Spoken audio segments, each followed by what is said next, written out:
ఈరోజే శనివారం, అలానే మాఘ పౌర్ణమి కూడా ఈరోజు సాయంకాలం 6 గంటల 30 నిమిషాల నుండి 7 గంటలలోపు దీపంలో ఇది ఒక్కటి వేసి వెలిగించండి. ఇలా వెలిగించడం వల్ల కటిక దరిద్రుడు అయినా సరే అపర కుబేరులుగా మారిపోతారు. ఈరోజు మాఘ పౌర్ణమి చాలా శక్తివంతమైనటువంటిది.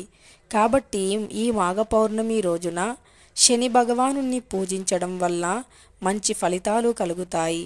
శనీశ్వరుని దుష్ప్రభావాల నుండి బయటపడతాము. వెంకటేశ్వర స్వామివారి అనుగ్రహం కూడా కలుగుతుంది. ఈరోజు శనివారం, అందులోనూ మాఘ పౌర్ణమి కాబట్టి ఈ రోజుకి చాలా విశేషమైనటువంటి శక్తులు ఉంటాయి. సహజంగా పౌర్ణమిలు అనేవి 20 పౌర్ణమిలు అనేవి మనకు నెలకు ఒకసారి వస్తూ ఉంటాయి. మొత్తం 12 నెలలకి మనకు 12 పౌర్ణమిలు వస్తూ ఉంటాయి. అయితే అధిక మాసం వచ్చినప్పుడు మాత్రం 13 పౌర్ణమిలు వస్తూ ఉంటాయి.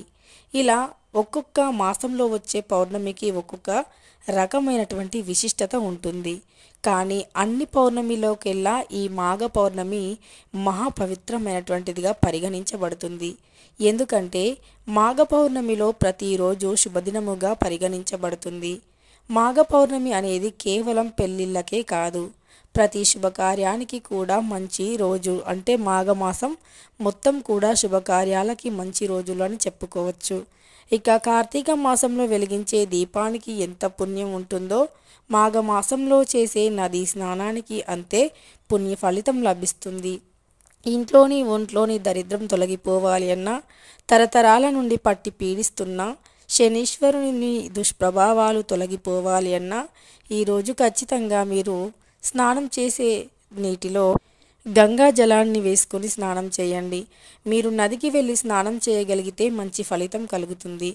ఎందుకంటే మాఘ పూర్ణిమ రోజున విష్ణుమూర్తి నదిలో గంగలో ఉంటాడు అని పురాణాలు వివరిస్తున్నాయి. అంటే ఈరోజు మొత్తం కూడా విష్ణుమూర్తి గోదావరిలో ఉంటాడు.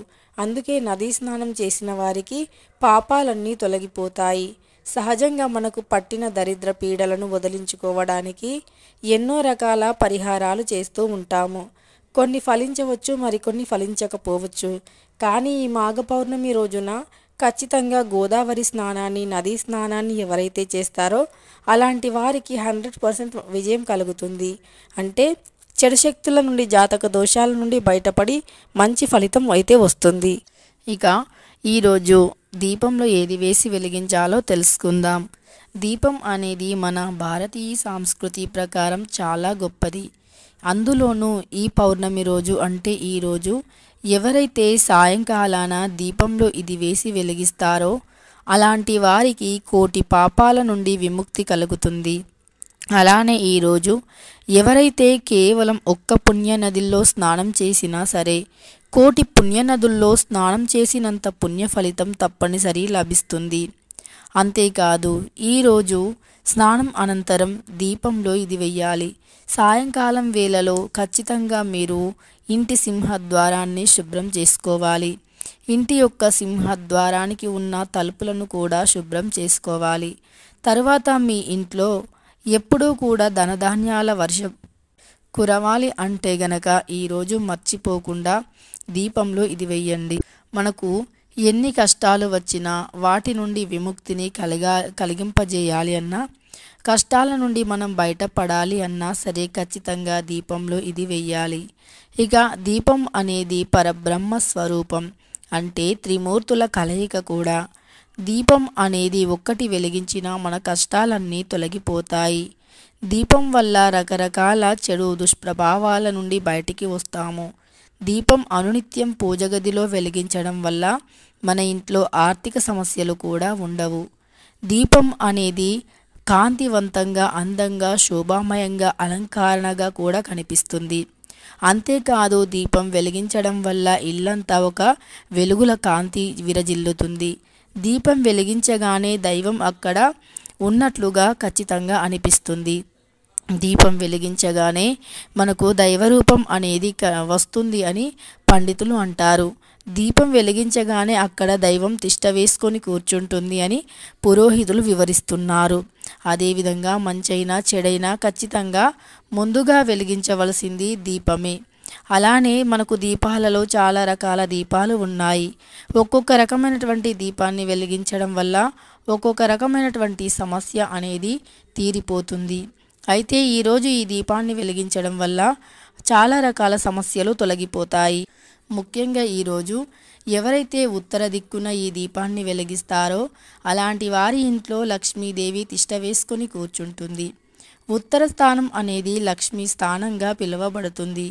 ఉత్తర స్థానంలో దీపం వెలిగించడం వల్ల లక్ష్మీదేవి అనుగ్రహిస్తుంది. ఉత్తరం అనేది లక్ష్మీ కుబేరుల స్థానం కాబట్టి ఉత్తర దిక్కున ఈ దీపాన్ని ఈరోజు వెలిగించాలి. ఈ దీపం అనేది సాయంత్రం 6:30 నుండి 7 గంటల లోపు వెలిగించవచ్చు. తర్వాత 8 నుండి 10 లోపు కూడా ఉత్తర దిక్కున దీపం వెలిగించవచ్చు. అయితే మనకు రేపు ఈరోజు వెలిగించే దీపం అనేది మన ఇంట్లోని చెడు శక్తులను తొలగించడమే కాదు, దైవశక్తిని కూడా ఆహ్వానిస్తుంది.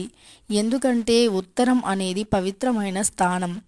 ఉత్తర దిక్కున మనం దీపం వెలిగించడం లక్ష్మీదేవికి ఇష్టం.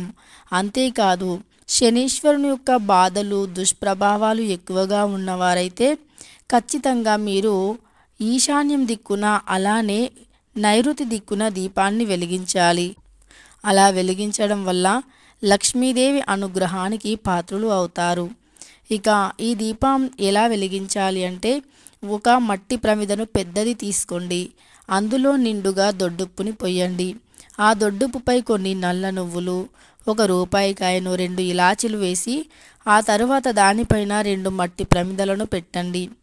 అందులో ఆవు నెయ్యిని లేదా నువ్వుల నూనెను వేసి 2 వత్తులు ఒకటిగా చేసి దీపాన్ని వెలిగించండి. ఇలా వెలిగించిన దీపానికి చాలా ప్రత్యేకత ఉంటుంది. ప్రాముఖ్యత కూడా చాలా ఎక్కువే. ఈ దీపాన్ని ధనం ఆకర్షించే దీపం అని కూడా పిలుస్తూ ఉంటారు. ఈ దీపాన్ని ఆర్థిక సమస్యలు తొలగించే దీపం అని కూడా పిలుస్తూ ఉంటారు. ఇలా ఎన్నో రకాల దుష్ప్రభావాలను తొలగించే ఈ దీపానికి చాలా శక్తులు ఉంటాయి. కాబట్టి ఈరోజు ఈ దీపాన్ని వెలిగించి ఈ దీపం వెలుగుతున్న సమయంలో చిటికెడు పచ్చకర్పూరాన్ని నలిపి పొడిలా చేసి వెయ్యండి. ఇలా చేస్తే గనక మీ యొక్క సమస్యలు అన్నీ తొలగిపోతాయి. అలానే సింహద్వారం బయట వైపున కూడా దీపంలో మీరు ఖచ్చితంగా పచ్చకర్పూరం వేసి వెలిగించండి. అదేవిధంగా తమలపాకు పైన కానీ లేదా రాగి ఆకుపైన కానీ దీపాన్ని వెలిగించండి. అలా వెలిగించి ఆ దీపంలో పచ్చకర్పూరాన్ని కానీ లేదా కొద్దిగా జవ్వారి పౌడర్ని కానీ వేయండి. ఈ రెండింటిలో ఏదో ఒకటి వేయటం వల్ల మనకు మంచి సువాసన వస్తుంది. ఆ సువాసన వల్ల ఇల్లంతా కూడా ఒక పాజిటివ్ ఎనర్జీ అనేది స్ప్రెడ్ అవుతుంది. అందువల్ల ఇంట్లో ఉండే సమస్యలు గొడవలు కూడా తగ్గిపోతాయి. ఇక దీపం అనేది చాలా పవర్ఫుల్ అన్నమాట. మనం ఏ శుభకార్యంలోనైనా దీపంని ఖచ్చితంగా వెలిగిస్తాము. దీపం లేని పూజ అనేది ఖచ్చితంగా అది అసంపూర్ణమే అవుతుంది. సంపూర్ణమైన పూజ కాదు, సంపూర్ణమైన ఫలితం రాదు. అసలు మనం చెయ్యము. దీపం వెలిగించకుండా ఏ పూజ చెయ్యము. పూజ చిన్నదైనా పెద్దదైనా ఖచ్చితంగా అక్కడ దీపం మాత్రం వెలగవలసిందే.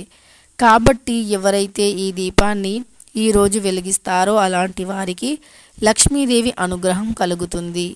అంతేకాదు ఈరోజు సాయంకాలాన కూడా మీరు ఖచ్చితంగా సింహద్వారం బయట దీపం అనేది వెలిగించి తీరాల్సిందే. అప్పుడే లక్ష్మీదేవి అనుగ్రహం అనేది పూర్తిగా సిద్ధిస్తుంది. ఇక కటిక దరిద్రులు అయిన అపర కుబేరులుగా మారిపోతారు.